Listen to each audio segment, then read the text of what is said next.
Poutine. baax na yàlla baax na. dëkk Poutine nga jëm. ñaari waaye sax seen tur yi kii moo ko wutale Vladimir Poutine Vladimir Zelensky mooy président bu Russie di Vladimir Poutine ak Vladimir Zelensky mooy président bi nga xam ne moo di Russie ñoom ñaar ñu dugg nag ci benn dualité boo xam ne xaw na doy waar lool ba tax na sax ni ki démb woo na li nga xamante ni moo di kanamu àdduna wërngal këpp ñu ci bare bari jot cee bàyyi seen xel li ko waral mooy ab ñàkk déggoo boo xam ne am na ci seen diggante mbir mi nag Ahmed ba mu dooree yàgg na ci atum 2014 presque noonu lañ ko mënoon a duppee bante ne sax nag depuis presque 1991 ba ndege ni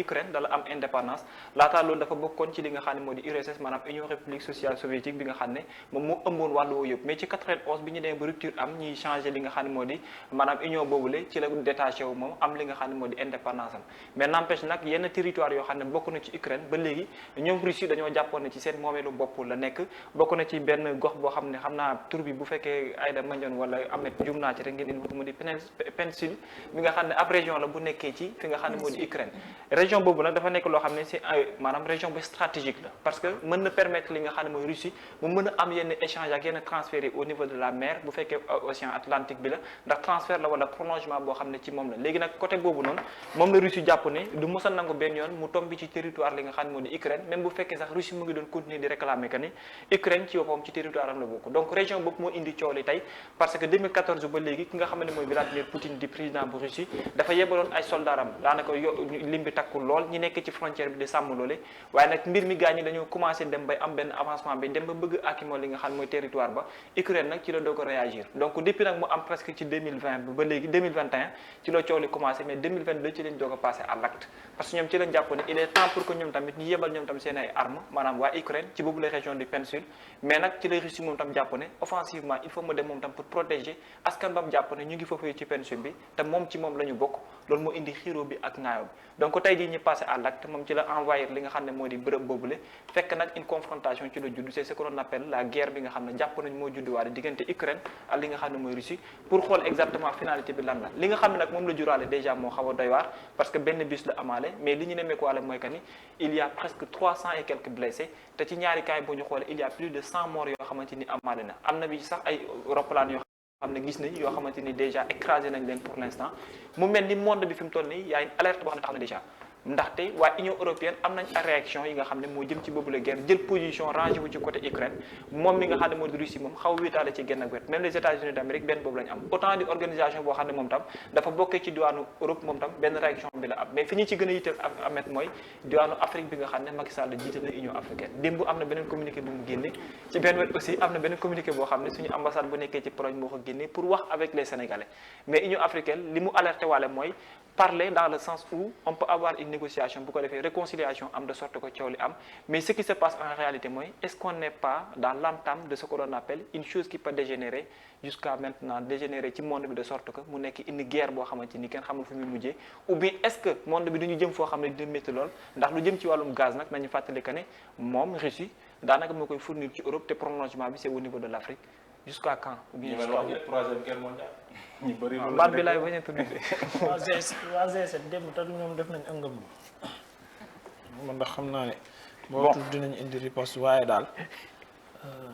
jaay doole baaxul de Youssou Ndour woyoon na ko de man de nguur yëpp ay jeex tamit yow ñu bàyyi ko xel moom il est au pouvoir depuis 20 ans Vladimir Poutine bon man de sa façon de parler gis naa ko benn jour muy wax ak yeneen président yi mais j'étais étonné même hier man parfois nag damay gis gars yi di kontaan bu defee yenn yi man daf may jaaxal tamit loolu tamit jaaxal man j'ai rien compris pourquoi benn nit war di menacer l'humanité nit ñi di ci kontaan wala dafa am leneen moom lu mu ñuy jariñ ci bu rayee ñenn ñi. parce que moom dafa jàpp ne moom tam dañ koy menacer. c'est Ahmed souvent aussi dafa am lu nga xam te ne nii désinformation la bu mag a mag ak toxication bu nga xam te ne nii yenn ci gëstukat yu mag ci wàllum liy xew ci biir réew ci biir àdduna bi dañ koy xalaat ci li xew ci diggante Ukraine ak Russie parce que aussi bu ñu fàtte ni Poutine dafa nekk nga xam te ne nii maanaam moom dafa bëgg réewam surtout territoire am dafa nekk nga xam te ne nii dafa nekk ku ñu bëri qualifié que ne dafa nekk ku autoritaire dafa nekk nga xam te ne nii lépp luy jëm ci wàllum démocratie moom contraire ba lay def ñu bëri dañ jàpp ne lépp lu jëm ci wàllum liberté des individus wala sax des droits humains moom du sàmmonteeg ak loolu noonu mais bu ñu aussi convoqué li nga xam te moom moo nekk peut-être histoire par rapport ak seen problème bi ça ne date pas d'aujourd'hui. Babacar sax wax na que ne peut-être en 2013 la mbir mi tàmbalee ñu bëri 14 boobu ñu bëri di ko wax mais am na ay gëstukat yi nga xam te ne si jàpp nañu mbir mi depuis 1991 bi nga xam te nii Union soviétique daanu muy URSS bi nga xam te nii moo constitué ñi nga xam te ni ñoom la ñu duppee les communistes li ko daaneel ñu bëri xam nañ ko mu di wàllum pétrole bi nga xam te ne nii peut-être demoon na ba coût bi daanu foofu noonu ci wàllum économie aussi Gorbatchev bi nga xam ne moo nekk président bi parce que ñun ñii ñëpp foog naa en terminale peut-être xaw nañu am benn notion peut-être ak li nga xam ne moo nekk par rapport ak URSS na mu bindoo woon ak lépp lu nga xam te ne jëm na ci wàllu woowu noonu. donc depuis lors am na benn kuréel bu nga xam ne Babacar wax na ko léegi muy OTAN organisation de l'Atlantique du traité organisation du traité de l'Atlantique Nord bi nga xam te nii am na ay kuréel yu bëree bëri yu nga xam te nii bokk nañu ci ñu signé ay charte yu nga xam te nii dañu ko teg mu di ñooñu ñoon yépp bokk ci biir amuñ droit dugg ci biir territoire Russie ñu ne d'accord ñu signé seen xaatim teg maintenant la ñu signé xaatim ko déggantoo ko ñoom ñëpp ñu jàpp ne lu ni mel moom moo nekk lu nga xam te ni kenn amul droit salfaañu ko muy avancé bi nga xam te ni Russie ñu ngi koy def ci kaw Russie Poutine sentir que ne vraiment am na benn partie ci territoire am bu nga xam te ni ñu ngi jël bés bu yàlla sàkk di dugg di cof ba léegi dugg nañ ci biir territoire am boo xoolee sax fi problème bi amee jamono ji moom moo nekk foog naa Donbass la xaw ma foofu la ñu bombardé donc foofu mu jàpp ne ci biir territoire am la bokk te aussi dañu waxoon ne ci territoire am la bokk mais bu ñu demee nag gars yi surtout avec la complicité de la France ak États-Unis bi nga xam te ne aussi Union européenne États-Unis daal ci rax UA bi nga xam te Macky Sall jiite na ko aussi rax ci jël position bu nga xam te ñu bëri jàppoon nañu du jël position boobu noonu parce que ñu bëri nañu jàpp ne dafa commencé di dugg ci dynamique ki nga xam te ne moom moo nekk Emmanuel Macron parce que ça c'est un problème bu nga xam te ni ça concerne l'Union européenne te ñun je pense bien que ne pour le moment suñu position Abdoulaye Wade la waroon doon jamono yi nga xam te ne nii woon na George Bush ngir ñu bañ a bombarder li nga xam moom moo nekk Irak ñu bëri ji rafetlu woon li ni mel donte ne sax le président Abdoulaye Wade ci coup de fil boobu nga xam ne defoon na ko amutoon résultat mais de toute façon def na lu nga xam te ne peut-être jàpp na ni jàmm war naa mun a am mais jël position par rapport ak événement bi nga xam te ne moom moo am fële mënoon na ñàkk ñu bëri jàpp nañu lu ni mel lu waratoon na bañ a am la effectivement le président Macky Sall c'est bien mënoon na naqaru lu ni mel woote ay discussion mais pas jël position ba ñëpp xam nañ tey jii nii mu ngi ànd ak li nga xam te ne moom moo nekk France. Mais pourtant Mandione il n'a pas pris de position mais il a juste appelé à la réconciliation. À la réconciliation mais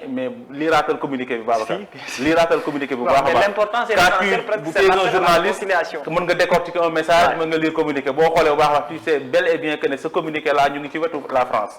loolu moo am te mooy dëgg aussi. maintenant Russie li nga xam te ne am na fa Poutine ba léegi ne dafa jàpp ne moom moo ne ci dëgg parce que Babacar Kébé sa kër yaa ko moom boo jàppee ne Mandione Aïdara yéen a nekk ci benn borne mu ñëw ba commencé di xuuf sa biir kër am nga droit ne ko Mandione kat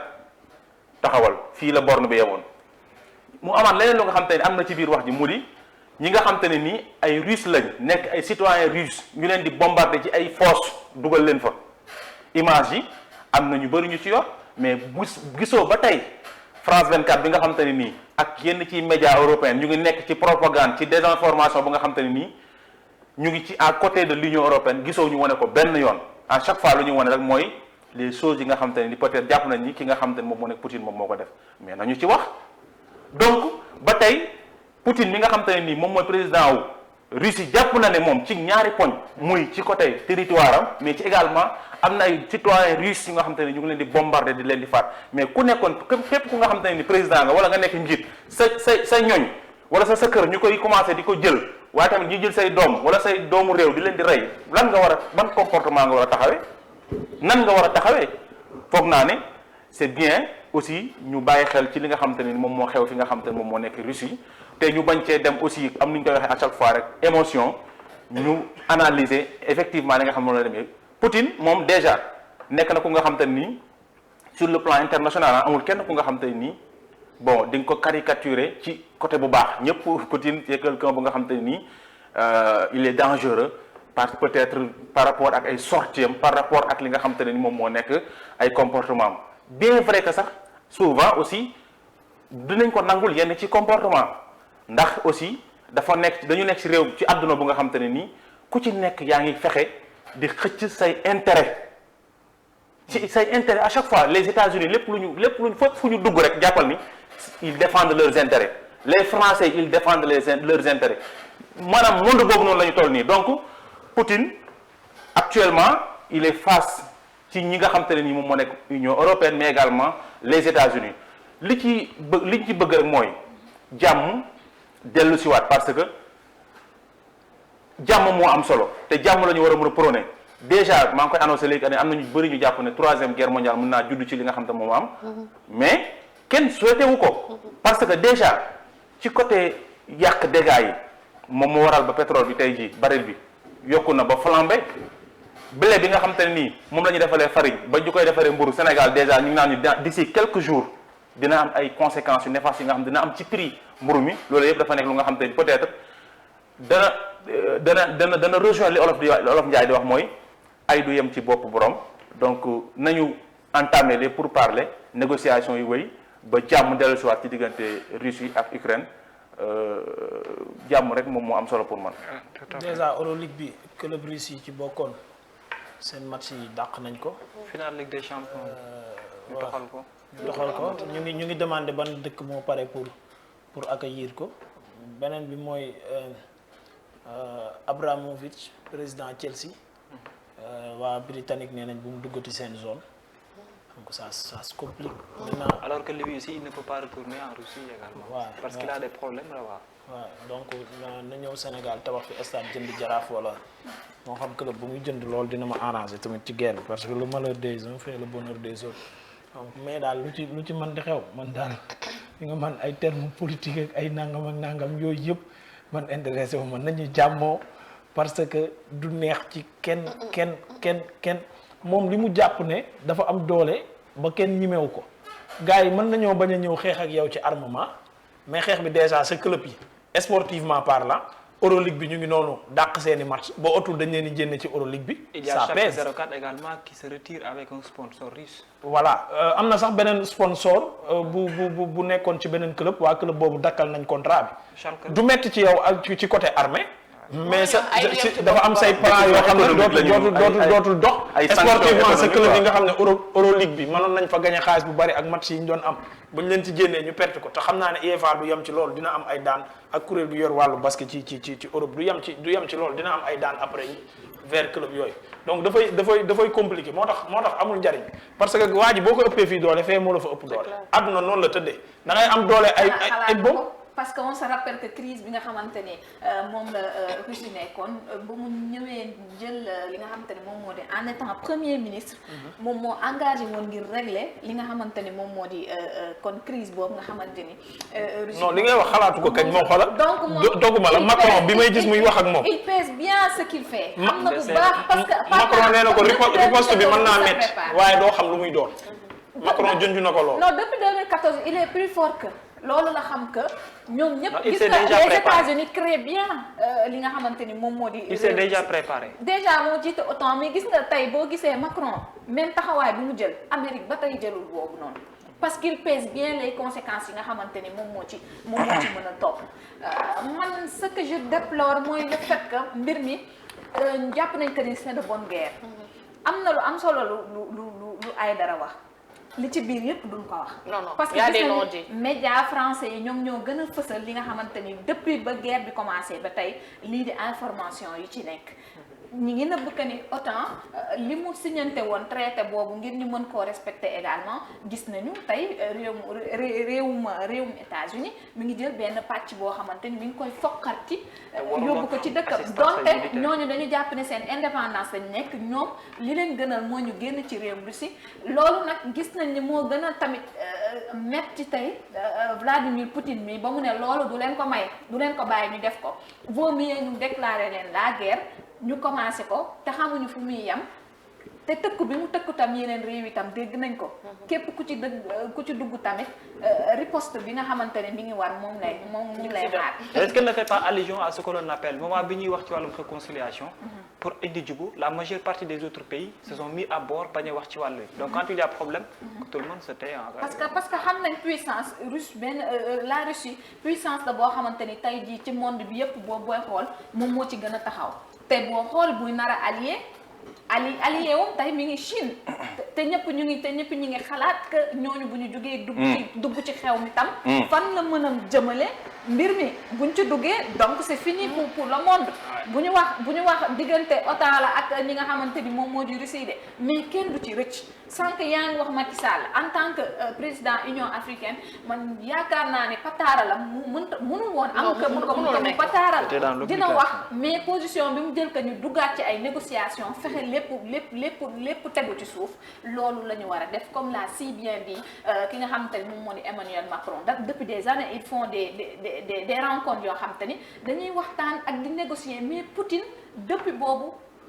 amul confiance ci waa OTAN te xamante ni tôt ou tard dinañ jéem a jël ngir indi benn partie bi nga xamante ni ñu ci ñoom lay profiter donc c'est pas le moment